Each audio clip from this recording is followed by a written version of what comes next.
Kdy se zase uvidíme, Eliško? Jedu na školení do Prahy. Můžeme se vidět tam? To je smůla. Právě tenhle týden řešíme důležitý problém. Já jsem se definitivně rozhodl, že to rozseknu.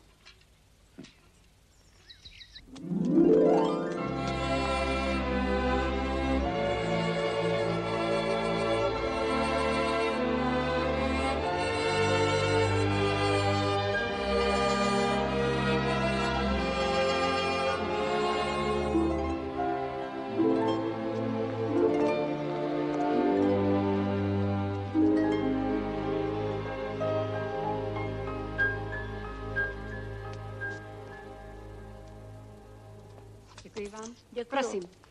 Já bych prosila půl kila ovaru. Pane vedoucí, půl kila ovaru.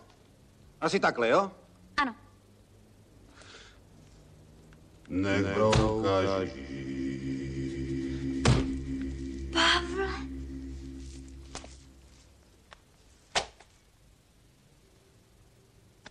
Eliško.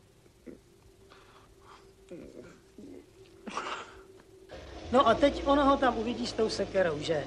Jí ovšem nevadí, že je řezník, trochu šokována sice je, to je samozřejmé, ale láska trvá.